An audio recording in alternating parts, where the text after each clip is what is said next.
قرآن مجید نے نبی پاک صلی اللہ تعالیٰ علیہ وسلم کا ادب امت کو سکھایا ہے۔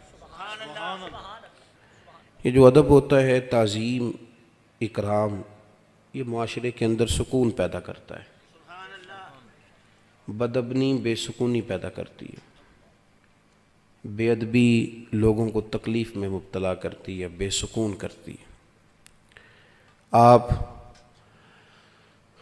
ہمیشہ ماں باپ کو پیسے دیں، خدمت کریں، لیکن ایک دن اگر آپ بوڑھی اماں سے کہہ دینا کہ اماں تو بھی تو تھوڑی سیاਣੀ بن جانا، اگر میری بیوی اس طرح کی ہے تو ہی ٹھیک ہو جا، تو ایک دن جو آپ سخت لفظ کہہ دیتے ہیں وہ اماں کو ساری رات سونے نہیں دیتا، بڑی تکلیف میں آ جاتی ہے۔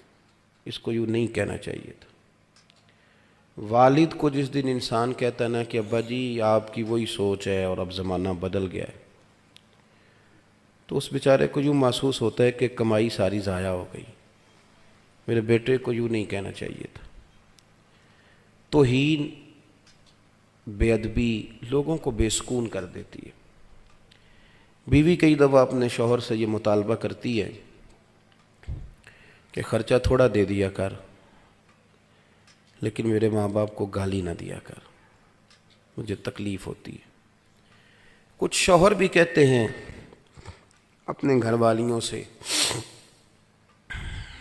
کہ میں روٹی بھی کھا لوں گا ہوٹل سے، کپڑے دھلوا لوں گا دھوبی سے، تو بے شک میرا کوئی کام نہ کر، بس تیرے ذمے یہ ہے کہ تو نے میرے ماں باپ کی قدر کرنی۔ یہ جو توہین کا معاملہ ہے نا، یہ ٹھیک نہیں ہوتا، یہ تکلیف دیتا ہے، انسان اذیت میں آ جاتا ہے۔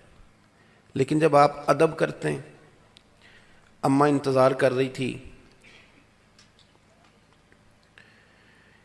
کہ میری بیٹی نے فون کر دیا، اسے کو 10-20 ہزار کی ضرورت ہے، پر اب میں بیٹے کو کس طرح کہوں، وہ بیچارہ تو خود بڑی محنت کرتا ہے، اس کی آمدن کم ہے، خرچے اس کے زیادہ ہیں، کس طرح بیچارہ افورڈ کرے گا۔ سوچ رہی تھی، کیونکہ اسے پتہ ہے بیٹے کی مجبوریوں کا۔ بیٹا آیا تو اس نے بڑی ترتیب سے جملے تلاش کر کے کہا پتر میرا دل تو نہیں کرتا، لیکن تیری بہن کو تھوڑی سی ضرورت پڑ گئی ہے، میں چاہتی تو نہیں، مجھے پتہ ہے تیرے بچے ہیں، تیرا ماحول سخت ہے۔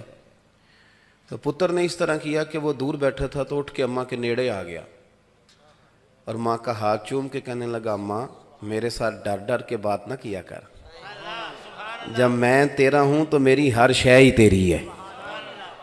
بس ٹھیک ہے، یہ اس نے ایک دن کہا نا، لیکن اماں جب بھی اس بات کو